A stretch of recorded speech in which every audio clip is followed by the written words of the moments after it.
that the new one? No. Still there. Well, you can start. Oh. Yeah. But I'll let you know. I use the restroom, but you can start. Nice. So. But you should probably start before we run out of time. Okay. I'll be back in like 15 minutes. We will just start off with a word of prayer. Yeah. Okay. He's with us in spirit. Yeah, he's with us in spirit. Father God, I thank you for another week that we've all survived, and that you are constantly working our lives.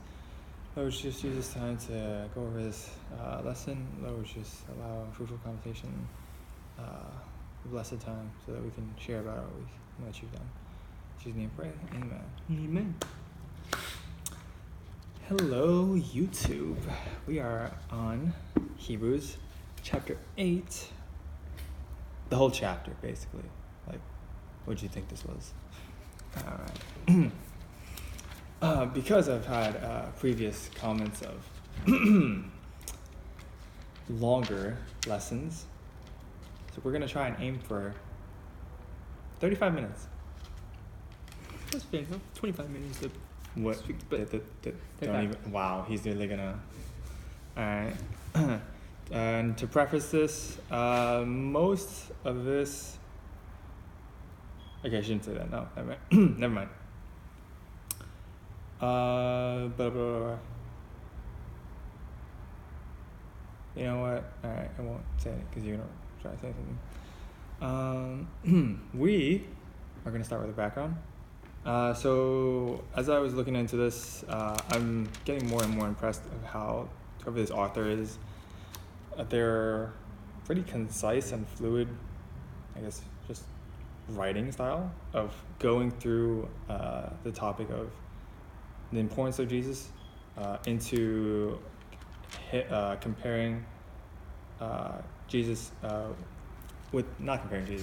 with putting Jesus into relation of the Old Testament according to the other high priests, such as Melchizedek and Moses. Now, putting into perspective, last week we talked about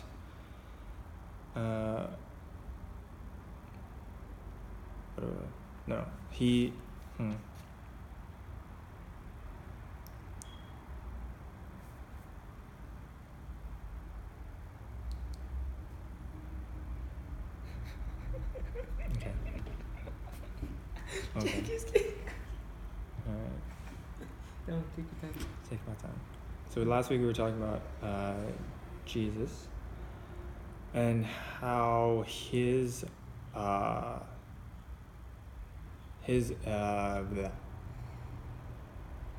why his relation to Melchizedek is important, and now we're going to talk about what Jesus really brings in accordance to God's grand plan, whatever you want to call it.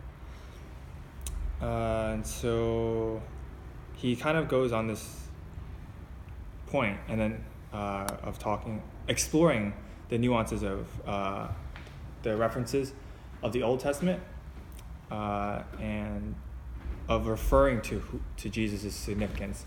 And now he's talking about the main point, why this all kind of comes together and what this really means, and what the significant role Jesus actually plays in relation to the New Testament. So Old Testament, he's talking about, he was bringing back to the different, the high priest that was in place to uphold the law, to give sacrifices and gifts, and now we don't need to do such things. All right, I'm blabbering on too much. So let's just get into it. I'm gonna be splitting this this chapter into two parts, verses 1 to 6, and then 7 to 13. So I'll just go do it. Now the main point of what we are saying is this: we do have such a high priest who sat down at the right hand of the throne of the majesty in heaven, and who serves in the sanctuary, the true tabernacle set up by the Lord, not by mere human beings. Every high priest is appointed to offer both gifts and sacrifices, and so it was necessary for this one to also have something to offer. If he were on earth, he would not be a priest, for there are already priests who offer the gifts prescribed by the law. They serve at a sanctuary that is a copy and shadow of what is in heaven. This is why Moses was warned when he was about to build the tabernacle. See to it that you make everything according to the pattern shown you on the mountain. But in fact, the ministry Jesus has received is as superior to theirs as the covenant of which he is mediator is superior to the old one, since the new covenant is established on better promises. Okay, I'm going to stop there because I'll go over the first part, which pretty much just leads in the second part. The reason I'm breaking this up is for reasons you'll find out. So, the author talks about he was setting the stage before with the previous chapter in 7 and also in 9 and 6, in 5. In 5, they were kind of building on, okay, let's see what has happened previously according to the high priest, and now let's see what kind of what Jesus' effect is on the earth now and looking into this. So it's like looking at history and then looking at putting everything in context to what now he's going to explain what Jesus actually does here. Now the point he pretty much says it face value. Now the main point of this. So he now is bringing it all together to talk about Jesus, who is our high priest now and forever, sitting at the right hand of the throne of the majesty in heaven. So a couple things to break down. He is our high priest, and he's sitting down at basically in heaven. Couple distinctions. Oh, that's what I was forgetting. Okay, never mind. It'd be better. Yeah. No. Wow. How did I forget this? So it would be better for me to show or do this lesson if I had something to like a blackboard or like a board or something to write on, because this here really just puts into contrast of how significant Jesus is compared to all the other past priests. Okay. But if I don't have it, you can still do a lesson. It's just it's harder to like have in your head because it's easier to see all the drastic differences and see how much more of a difference Jesus is. But for now, you're just gonna have to be big brain and remember all these. We'll give you a piece of paper. No, You can write on it. it's right here, bro. You want to write it down? It's Bible got it for you. All right. First thing is sat down at the right hand of God. So previously, or not previously, historically, high priests have basically for their entire service, entire like role as a high priest, their role is to serve. And the really, I guess, counterintuitive point here is that Jesus is sitting down. That's what you're supposed to visualize here. And why is he sitting down, you might ask? It's because his job from this point on is pretty much he done. There's nothing.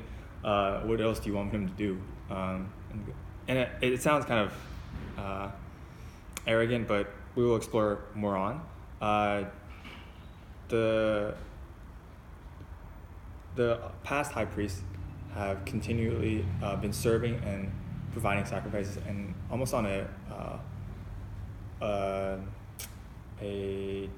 what is that called again? Not treadmill. The wheel thing. The rat runs on. You see treadmill before? No, it's Treadmill. no. I was like, that's not a treadmill. It's a what is this thing called again? Are you talking about what's The Guinea pigs. John saw? yeah, Guinea pigs, they run a Guinea wheel? no. No, I know what you're talking about. Is that we're Anyway. talking about the guinea pig? Yeah, what he's running on, it just keeps on going. Yeah.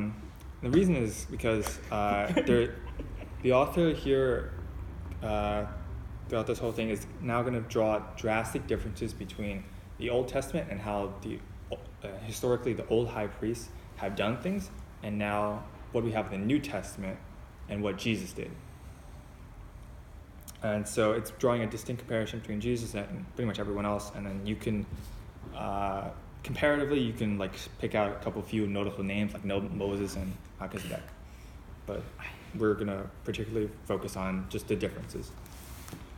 So the first one is that previously the high priests have, the old high priests have been in continual service while Jesus is done. He's sitting in heaven. The second thing that you need to point that we got to look at is Jesus is sitting in heaven. And then into verse 2, and who serves in the sanctuary, the true tabernacle set up by the Lord, not by mere human hands. So he's serving in the sanctuary, the true tabernacle. So now, bro, I had something with this. Okay, I'm forgetting everything. The true tabernacle. So back in the Old Testament, when I forget if it was like an angel or God gave him the instructions, not with the law, but gave him instructions to build a tabernacle on earth. It was the replica. It's supposed to be a replica of the one in heaven. Back in Exodus, and the author points out that Moses kind of follows the instructions and builds a tabernacle, but this one is only a copy of what it's supposed to look like in heaven. While the Old Testament, the old high priest served in the one on earth, Jesus served the true one in heaven. Question. Drawing more distinction. Okay. So then, does that mean that we too would one day worship there? Perhaps. Okay. Good answer, Steven. I like that. When we go to heaven? Yeah, can you go ahead? Yeah, Good we answer, worship Steven. up there. Good answer. But then there are going to be, the thing is, Jesus said that he's going to go up and he's going to prepare a room for us. So how can we? I'm not saying place.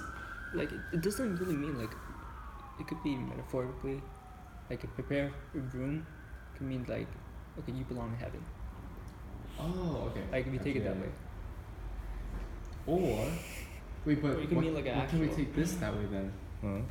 What if he's just metaphorically, saying that there's going to be a tabernacle that's true in heaven?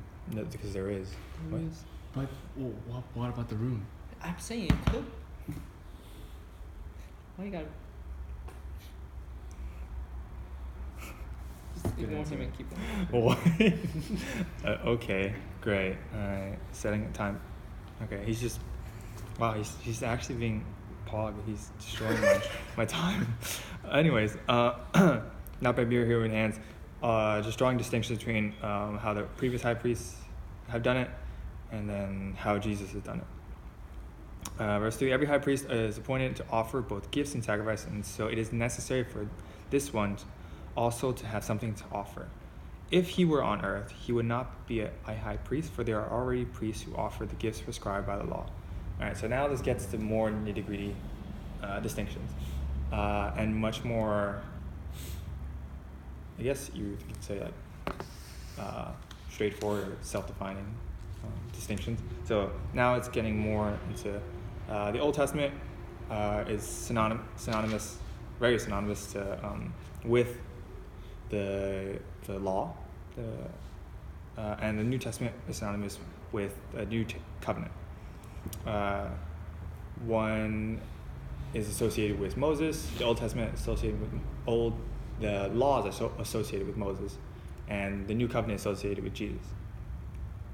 Now, every high priest is from throughout history has basically been appointed and expected to be there for the people to offer, basically be the connection between God and the people, rest of the people, and they were expected to offer gifts and sacrifices. And though this hasn't changed, it goes a bit deeper than that. And so more distinctions between the Old Testament and New Testament is that in the Old Testament, the high priest had to continually offer up sacrifices to atone for their sins. It was never a way to solve the issue. It was only like a bandage, and like a temporary fix to the problem. But with Jesus in the New Testament, actually, wait, no, I'm getting ahead of myself. What am I? No, okay. Okay. Jesus is having a more permanent solution to the problem of our sinful nature, and to focusing on verse 4. He would not be even if he were on earth, he would not be a high priest, for there are already priests who offer the gifts prescribed by the law. So it says he would not be a priest, not high priest. He would not. Yeah, okay. He would not be a priest, not prescribed by the law. Because important difference. Good catch. Because the kind of line, or I forgot how they did it. I think it was like you have to be. So like to be a high priest, you have to be basically follow all the laws, and be ready to take up the position and live the lifestyle as a high priest. And there's like a prerequisite to a high priest, right? You don't just instantly get from like a commoner to high priest. There's like a process that you go to like cleanse yourself, basically follow the rituals, live a lifestyle according to the Mosaic law. It says here that Jesus, even if he served on earth, he would not be basically qualified to even be in a position of priest, not even high priest. The reason being is that he's not, his purpose on earth wasn't made for that, to serve on the earthly tabernacle, which is which we'll get into, is a replica. It's not the real thing, and it's also not for his intentions. So again, going back to Jesus is here for a more permanent solution to the problem. So he is not here to continue on with the old and go on with the daily sacrifices and gifts. Confusing? No, sorry. So yeah, you're just gonna have to bear with me. It'd be a lot easier if I can just write it out. So yeah, Jesus was here to serve an entirely different purpose. So he would not be even qualified to be a priest, to serve in the earthly tabernacle. And then verse 5 just continues on the point. They serve at a sanctuary that is a copy and shadow of what is in heaven, referencing to Exodus, I think it was like chapter 25 verse 40. And yeah, this is why Moses was warned when he was about to build the tabernacle. So Jesus was set here for a different purpose than the previous other high priests. But also, Jesus also came with a sacrifice, and there's no like spoilers here for you guys. You guys already know what that is. Basically, when the old high priest sacrificed and gave gifts, often had to sacrifice animals and blood. And so, although this was like because it was like a temporary thing, they would have to constantly do this over and over again, and it was almost at the time like an endless cycle of doing it. But with Jesus coming here to establish the New Testament, no, not New Testament, New Covenant, the sacrifice he's giving is himself, which is the big Good job, Steven. My back is itchy, so. And then, but moving on to verse 6. In fact, Jesus. The reason why this happened is because of God's plan. Wow, why did I do that song? Stop. And then the reason why this is why this had to happen was because there was something about the Old Testament that wasn't quite right, and so Jesus had to become the mediator and a new mediator and establish something so firm, and to place down a new covenant to basically overcome the old laws that everyone was following at the time.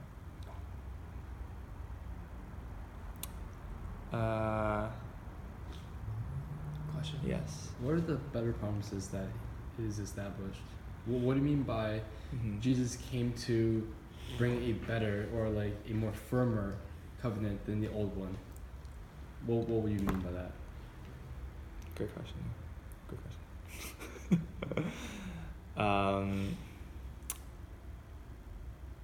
Is it what I taught on? What do you teach?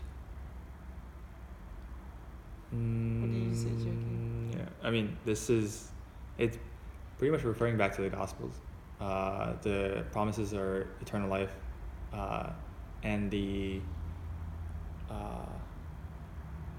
okay, I have to word this carefully. It's not removal of sin. It's the Cleansing? Absolute cleansing. Because okay, so I didn't bring. Oh my gosh, I'm all over the place. It's great. So with the Old Testament, following the laws, the high priest can only make sacrifice to atone for sin, and that was like, okay, it's gone now, but you're gonna have to come back like next day, next week, whatever, to do it again. And Jesus comes here to like, it's not kill sin. It's not. I don't know how do I Defeat, conquer, triumph. Okay, yeah. So I'm thinking, because if you say death, if you like defeat death, conquer death. Oh wait, no, because okay, it makes sense. Okay, never mind. Triumph over sin. Triumph over sin. Okay, yeah, that works. Triumph over sin, as a more permanent solution. Ta-da! Dude, I hate this. It's because you guys already know this already, so I can't. There's no like big. Just pretend like we don't know. Yeah, just Amazing, pretend we don't yeah. Whoa. What the? know. Let's go do it. Anyways, fine. If you guys wanna. All right, discussion time. Now, why do you think God had to Why do you think God had to send down Jesus? Why did he have to change everything when they already had a law given by God?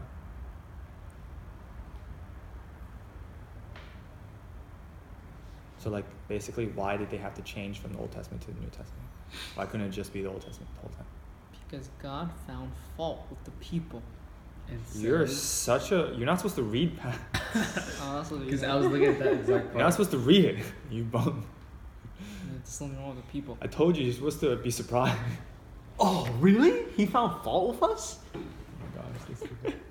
Ooh, actually, I'm going to say it's because the Old Testament and the laws given back then were so just like how you said, can't forgive sin on the future sins, right? So that made it imperfect. Therefore, no one can be perfect through the old law, through the old covenant. Thus, we had to bring someone who was permanent, like you said, who can make us perfect. So that's why God had to send Jesus then. Better answer, yes. Cool. You can dab now. I don't doubt it. Dab on the hitters. So yes, exactly, Jackie. Amazing. Now the author flows into why this had to happen. Basically, going over distinctions between what we had before in the Old Testament and what we have now with Jesus in the New Covenant.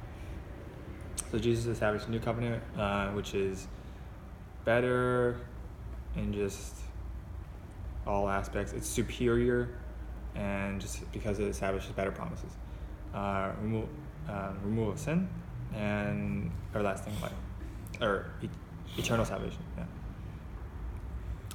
Yeah. So, I heard eternal savage. so, I'm like, whoa. so verse 7. For if there had, now I'm going to read the second half. For if there had been nothing wrong with the first covenant, no place would have been sought for another. But God found fault with the sin with the people, and said, "The days are coming, declares the Lord, and I will make a new covenant with the people of Israel and with the people of Judah. It will not be like the covenant I made with their ancestors when I took them by the hand to lead them out of Egypt, because they did not remain faithful to my covenant, and I turned away from them, declares the Lord. This is the covenant I will establish with the people of Israel. After that time, declares the Lord, I will put my laws in their minds and write them in their hearts. I will be their God, and they will be my people. No longer will they teach their neighbor or say to one another, know the Lord, because they will all know me, from the least of them to the greatest. For I will forgive their wickedness and will remember their sins no more. By calling this new covenant new, he has made the first one obsolete, and what is obsolete and outdated will soon disappear." Question. So this says it will soon disappear. Why is it still here? Like, Literally. we still know of it. We still know of all these things. Why is it still not disappearing? You didn't even let me. You know what? Okay, so you mean like why haven't we forgotten about it? Like why haven't we just like let it fade in the past? Yeah. I think it's more like it doesn't apply It's anymore. not fine. There's Oh, no okay. power. No hope. Mm. It's not like like if it's out, it disappears. Like we don't. It's like poof. Nobody remembers. Yeah, Poof. it's just like it just doesn't apply to us anymore. Another question. Okay. So wasn't there a saying where, for the sins that we have committed in our lives, that God will forgive but never forgets, or something like that? Because I remember that saying, like, let me, just in case if it passed your mind, it says in verse because 12. it says right here, yeah. But I was just wondering, like, I've heard the saying before, but over here it says something contrary. It's the same okay. thing. Okay, if you find it. Jeremiah 31. And will remember their sins no more. I said, You He forgive will- and then don't. He anymore. forgive and does not forget. 31. It's not- 30. So he will remember it, but If then you can over here- find that specific verse, sure, I will respond. But I don't. Oh, no. It says it right here. So, anyways, if you found it in the Old Testament, it doesn't matter. XD. New Testament, dab. That's not. Dad, one of the haters. Oh. All right. So, like you beautifully said, Jackie. The reason why we need Jesus and the New Covenant is because there was something with the Old Testament that just was not right. Now, a lot of people will point to the fact that, wait, does this mean that God made a mistake in making the Old Testament? And then Did you skip a little too far? no. But this doesn't. That's what they like to claim, but God. It does not. This doesn't necessarily mean that God made a mistake. Instead, He kind of made it so that we understood the full weight, or not weight, the weight of sin, and also the value of us to Him. So I'll get to that.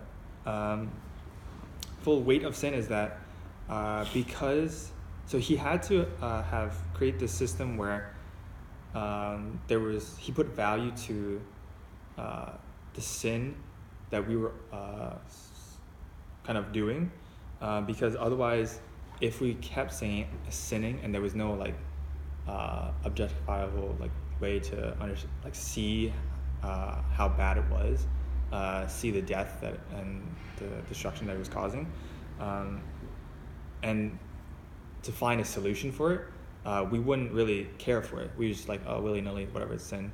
But because he made such the law, and so that if you sin, you have to pay a price, a physical price, whether it be sacrifice of your animals, which was very valuable back then,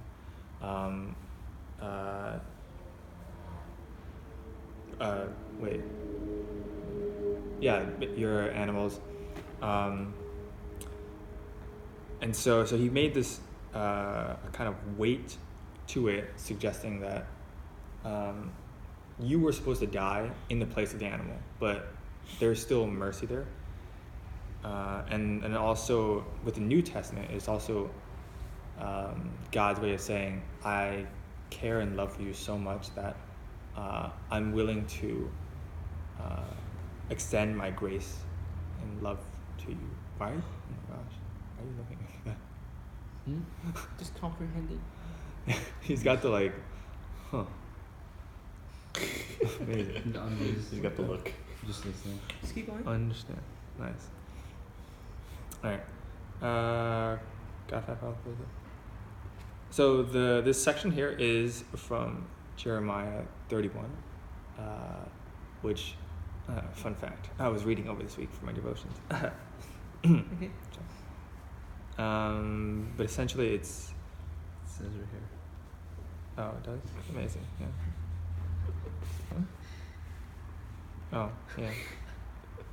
It's great.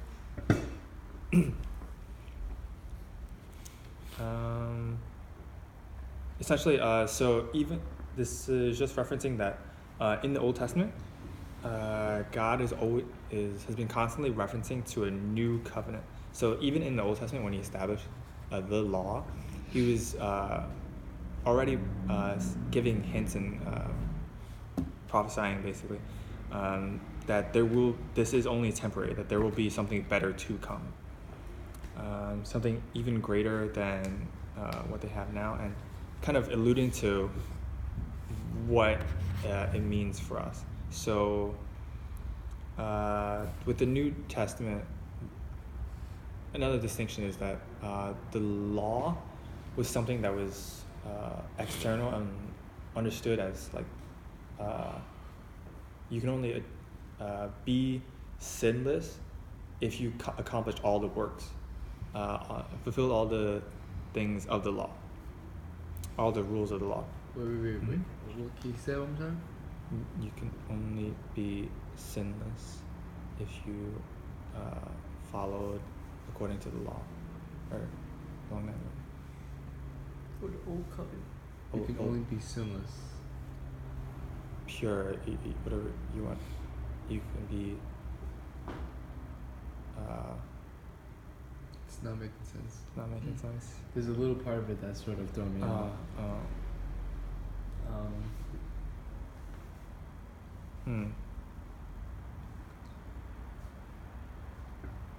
Because that goes contrary to what I said before.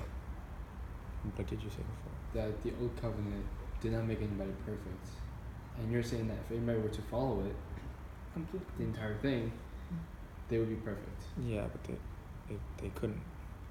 You can no, like if someone were to follow the old covenant completely, then they would be faithful. They would be considered Perfect? They would be considered righteous in God's eyes. Perfect? Yes, perfect. But because it's impossible for anybody to follow it through